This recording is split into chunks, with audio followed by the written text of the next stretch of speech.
வணக்கம் நேர்களே, மற்றொரு நிகழ்ச்சியின் ஊடாக சந்திப்பதில் மிக்க மகிழ்ச்சி. உங்களுக்கு தெரியும், இலங்கையில் இடம்பெற்ற சமாதான முயற்சிகள், அதாவது விடுதலை புலிகளுக்கும் இலங்கை அரசாங்கத்துக்கும் இடையில் இடம்பெற்ற சமாதான முயற்சிகளுக்கு நோர்வே அரசாங்கம் பிரதான அனுசரணை பணியை வழங்கியிருந்தது.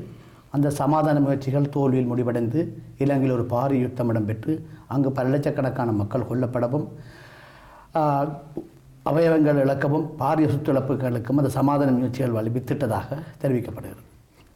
ஆனால் அந்த சமாதான முயற்சிகள் இடம்பெற்றுக் கொண்டிருந்த போது நோர்வே நாட்டினுடைய அனுசரணை பணி என்பது எல்லாராலும் மெச்சத்தக்க வரவேற்கத்தக்க ஒன்றாக இருந்த போதிலும் சமாதான முயற்சிகள் முழுமையான தோல்வியை சந்தித்த போது நோர்வேனுடைய அனுசரணை பங்கு என்பது பலருடைய கரிசனைகளுக்கும் விதந்துரைகளுக்கும் பலருடைய, குறிப்பாக சொல்லப்போனால் பலருடைய விமர்சனங்களுக்கு உள்ளாகி இருந்தது. இது தொடர்பாக நோர்வேனுடைய சமாதான அனுசரணை பணி தொடர்பாக கடந்த வாரம் நோர்வேனுடைய சமாதான பிரதான அனுசரணையாளர் எரிக் சோல்ஹெம் அவர்களுடன் நாங்கள் ஒரு நேர்காணலை கண்டிருந்தோம். இது குறித்து மக்கள் பலவிதமான கருத்துக்களை தெரிவித்து வருகிறார்கள். அவர் லண்டனுக்கு வந்திருந்தார். அதாவது to end the civil who நோர்வேஸ் piece engagement Sri Lanka எனப்படக்கூடிய இந்த புத்தகத்தை வெளியிடுவதற்காகத்தான் அவர் லண்டன் வந்திருந்தார். அந்த புத்தகத்தை எழுதிய, அதாவது நோர்வேனுடைய சமாதான அனுசரணை பணி தொடர்பான புத்தகத்தை எழுதிய மார்க் சோல்டர் அவர்களை நாம் இன்று நிலைய கலையம் அழைத்திருக்கிறோம். அவர் ஒரு பத்திரிகையாளர் மட்டுமல்ல, ஒரு புத்தக எழுத்தாளரும் கூட. நோர்வேனுடைய அனுசரணை பணி தொடர்பாக ஒரு முழுமையான புத்தகத்தை எழுதி வெளியிட்டவர்களுடன் நோர்வேனுடைய சமாதான அனுசரணை பணி தொடர்பான கருத்துக்களையும் இலங்கையில் சமாதான முயற்சிகள் தொடர்பான கருத்துக்களையும் நாம் கலந்துரையாடுவது பொருத்தமாக இருக்கும் என்று இருக்கிறோம். Mark shoulder, thanks for joining us. Pleasure. Mark, you had done a book on Norway's peace initiative and Norway's role in Sri Lanka's peace process. Yeah. What is the motive behind this book? Well, I think the motive is this, that after the end of the war in Sri Lanka, there was a feeling on the Norwegian side that the story of what they had tried, albeit unsuccessfully, to do in terms of facilitating a peace process, that this was a story that should be told and hadn't been told.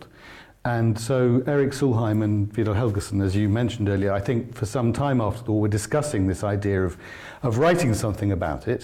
So they approached me, asked if I was interested, and we discussed it for some time, and the upshot of all that was that I said, yes, okay, I'm happy to do this. I knew Sri Lanka already. I spent some time in the country during the CFA period, so it wasn't like new territory to me entirely. But that's fundamentally how the book came about. I think the Norwegians just wanted to tell the story straight.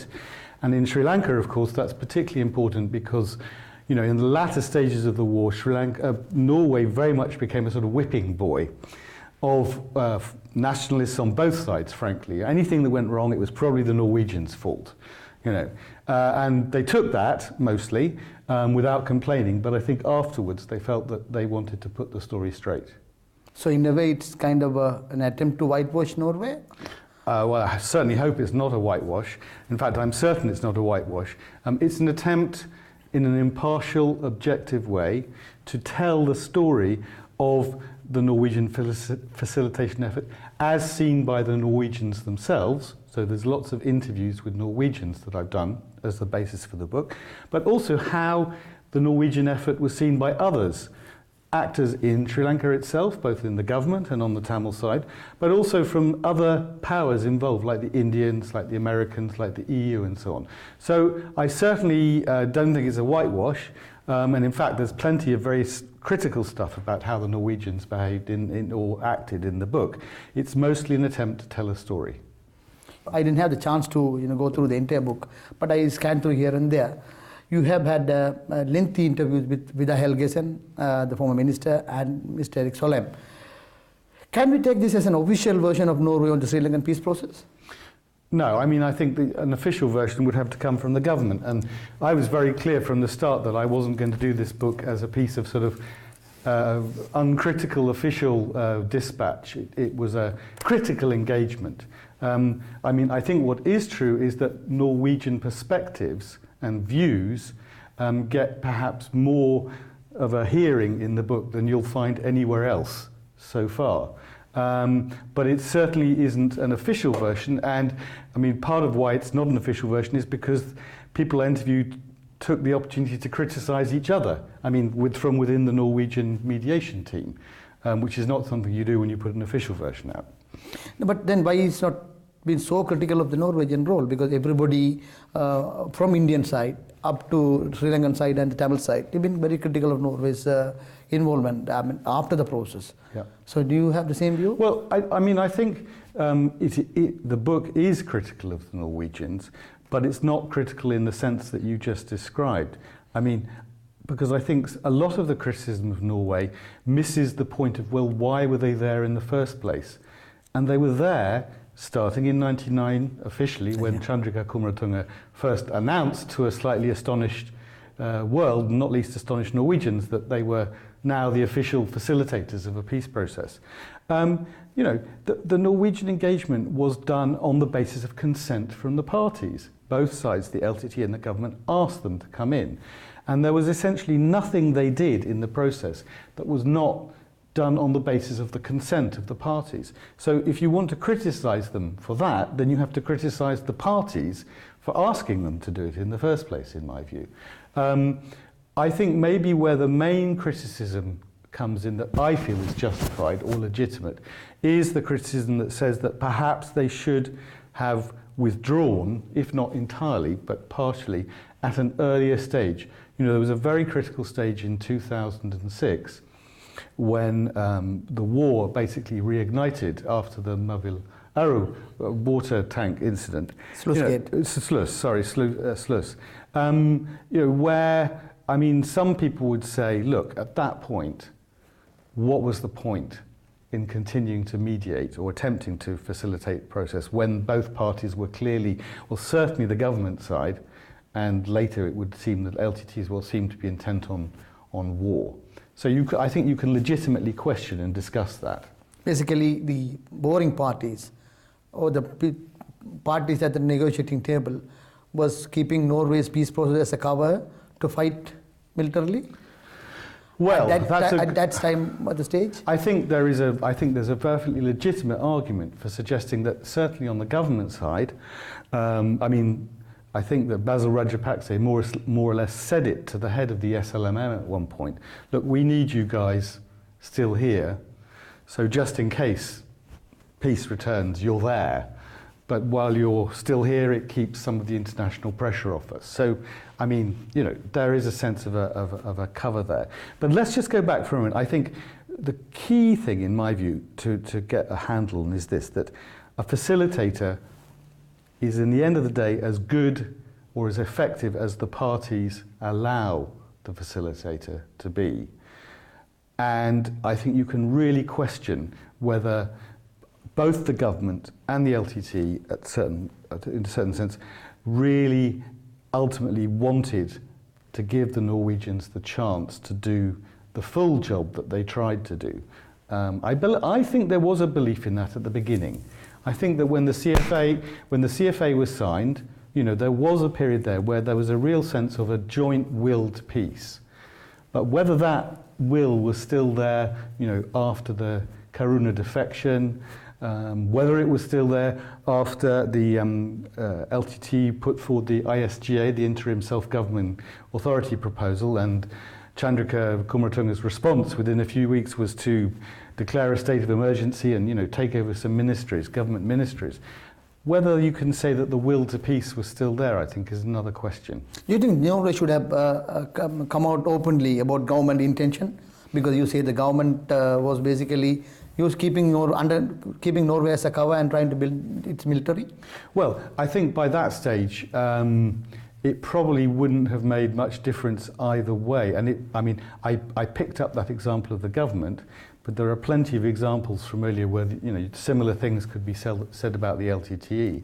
In my view, I think the main thing is that the Norwegians, you know, did their best, but the hand they were dealt as mediators, as facilitators, was a very, very tricky one.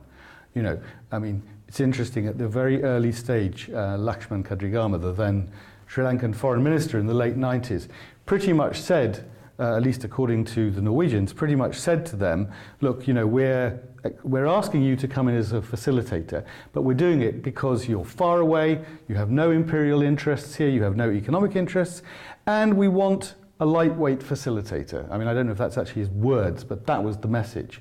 So, you know, it was kind of like the message was, we want you in, but we don't really want to give you much opportunity to do anything really serious. And that's a very, very tricky hand. That's a tricky mandate to work with as a facilitator. You talk about Karuna's defection. The Sri Lankan government side used the negotiating table to weaken the LTTE or the leadership, or the leadership of the other side, militarily and politically. Do you think the Norwegians were aware of that defection, that the government was working on Karuna? Well, I think the Norwegians, like others on the ground, became aware pretty early on that there was a connection there, that Karuna, for example, the Karuna Group's forces were operating out of government bases, military bases. But I would question the notion that the government used the peace process as such, meaning the talks, to weaken the LTTE. I mean, you know, let's not forget that the point at which the LTTE agreed to go into the ceasefire and the whole process was a point at which they were militarily stronger than they had ever been. I mean, after the attack on the airport in Colombo in July, yes. I mean, you know, they were at the height of their military prowess. Now, many people say you only go into peace processes when you're weak, and that's where we had to have the LTTE, but they weren't. They were very, very strong. And until the Karuna defection, I don't think there was much indication of the LTTE being weakened militarily. Rather the opposite, the LTTE used the opportunity of the ceasefire, just like the government, to strengthen its, consolidate its military hold. You know, conscription went up, weapons were brought into the country, the LTTE used the chance of cadres being allowed out of the LTTE controlled area to be ostensibly doing political work, to do more than just political work. So everybody exploited the ceasefire. Everybody exploited the window. But isn't it correct for the Norwegians to keep quiet, knowing that the government is working on breaking Karuna? Do you think they should have come out at that time, or to inform the LTTE or the world that the government is trying to, the government of Sri Lanka is at least not genuine, talking peace? Yeah, I think that it's a very tricky one. I mean, for example, I know that the Norwegians were approached quite early on by the Karuna faction, basically saying, look, bring us into the peace process, you know, as a separate, we're a separate entity. Even before the breakaway? No, I think this is, this is after the breakaway. Okay. And the Norwegians basically said, we can't do that. Not for any reasons of ideology, but just because the terms of their terms of reference didn't allow for that. But here you have spoken to Shimali Senanayaka, who reported first about Karuna's faction, the breakaway.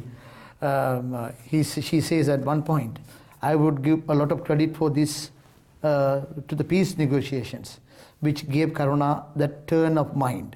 At least one of the key actors was influenced to that degree by the peace process. A whole change of psyche in this case. Well, I mean, look, let's be clear here.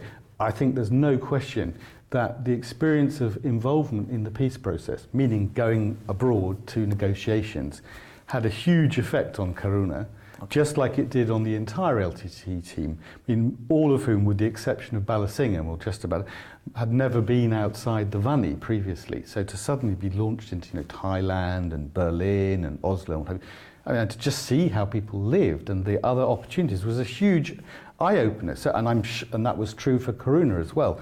But I don't think that was I mean, Chandrika's sort of thing there, I mean, to suggest that it was some kind of conspiracy or it was an attempt to leave Karuna over to the government side, I don't buy that. I think that Karuna's reasons for defecting were wholly to do with his relationship to the LTTE leadership and the things he himself had been getting up to in the East in terms of possibly embezzlement and other stuff. I think the government, though, saw the opportunity that his defection provided very, very quickly and seized on it. But you accuse the LTTE cadres coming out of the Vanni jungles to see the world, except Balasingham, and they see a big change of world. But at the same breath, you see Tamil Chelvan, the political wing head, came out, Pulidevan came out, Nadesan came out, all these leaders and their backup cadres came out for the negotiation. None of them had done it. No, I mean, that's what made Karuna so special, is that's how he responded. But I mean, I think, over time, it was inevitable that exposure to the outside world changed the way that, transformed the way that Tamils, especially the LTTE leadership, saw the world. Now, it didn't necessarily have to mean defection to the government side, as you rightly point out. I mean, you know, Pulidivan right to the very end of the war, just consistently stuck in there with, you know, from the Peace Secretariat and then onwards. So no question of defection or anything like that. So you're holding Norway as one of the mistakes by Norway is not telling the world that Karuna is trying to break away. Is that correct? No, I'm not saying that, because I don't think it was incumbent upon, you know, again, this is where the Norwegians' role was to facilitate negotiations between the two sides, and to have done that, to have gone out and said, look, Karuna, would have been to immediately have incurred the wrath of the government, and actually the LTTE as well, because one of the things that the LTTE leadership said to the Norwegians after the Karuna defection was, don't get involved in this, we can take care of this. This is an internal LTTE affair that we will settle. So both sides were saying to the Norwegians, leave the Karuna thing alone, and that's what the Norwegians did. The peace process was based on the military balance of powers between the parties. And as you said, LTTE was at the upper hand at the beginning of the process. And the second element is that the international support and international pressure, I would say. And the peace process has failed, and it has ended up in a bloody bloodbath, and hundreds and thousands of people have been killed at the end. But the international community is still taking a different stand. Do you think the pressure has been applied evenly? No, I don't think it has. I mean, and especially in the latter stages of the war, you know, I think especially once the Indians had basically decided, and it's hard to put your finger on it, but I think it was probably from soon after Rajapaksa came to power, that essentially, okay, yeah, they want to eliminate the LTTE. Well, you know, yes, okay, on you go. Now, obviously, once your big brother neighbour makes a decision like that, and the consequences it has in terms of sharing intelligence, you know, of the stepped up attempts to stop weapons being brought in by boats, by ships onto the LTTE, clearly that's a major shift in power or in emphasis. So yes, I don't think there was an equal treatment in that sense. And certainly, obviously, after the war, well, then we're into a whole other discussion in terms of relative treatment. But, you know, it should be said at the same time, I think, that the LTTE were their own worst enemies. You know, there's a level at which I can't help feeling they blew it. You know, they had, there was a window of opportunity here. You know, when that Oslo Declaration, as it's normally called these days, yeah, was signed or tabled in Oslo in winter 2003, yeah, you know, which sort of just in general terms committed both sides to exploring options for a federal settlement. I mean, that, you know, you talk to the Norwegians, that was an electric moment. That was the moment we thought, oh wow, maybe now we're going to see some political progress. And, you know, we know now that Balasingham either went out on a limb or temporarily got Prabhakaran to agree, or whatever it was. But anyway, that window of opportunity slammed shut pretty quickly. And, you know, once the political will has gone, I'm afraid that the military tends to come back into the centre, and that's kind of what happened. If you think about Rajapaksa, and the military option, the military solution, rearming by the government, comes in very quickly after his election in power. In less than a year, we're back to war. Isn't it the fact that the LTTE knows the government too well than the Norwegians or the foreign governments? Because the one and only international agreement they have with the Indo-Lanka Accord, which was signed between the two prime ministers, two leaders of the country, and the Sri Lankan government has abrogated this unilaterally. The 13th government is still holding. Other than that, everything is not in place, but India is supporting still the government. But the LTTE probably knew, well, I'm playing a devil's advocate, that the government will never honour any of its commitments. Well, yeah, but you know, if you get into the position of saying, because from history we've seen X, Y, and Z, therefore in the present this will never happen, well then you're doomed to, you have, for a peace process, and you can see this around the world, for a peace process to move forward, minimally both parties have to commit to at least exploring the possibility that some kind of solution or agreement can be achieved. If you go into it thinking, well, it's never going to happen anyway, well, guess what? It won't happen, and then it will go back to war. And that was the whole point, is that both sides understood in 2001 that the balance of power was such that war was just a stupid option, basically. So I don't think that just because the Indo-Lankan Accord was abrogated by the Sri Lankan government, that would constitute sufficient reason to say in 2003, when you still had a Ranil Wickremesinghe-led government that had staked an awful lot of its political capital, I mean, on making the peace process work, that you should just give up, because look at these guys, they're just typical Sinhalese nationalists who never hold to any agreement. I mean, you know, you'll hear the same kind of argument. I'm sure you've heard it from the Sinhalese side, say, well, you could never trust the LTTE because they never kept to agreements. They just, you know, abrogated everything and went back to fighting and so on.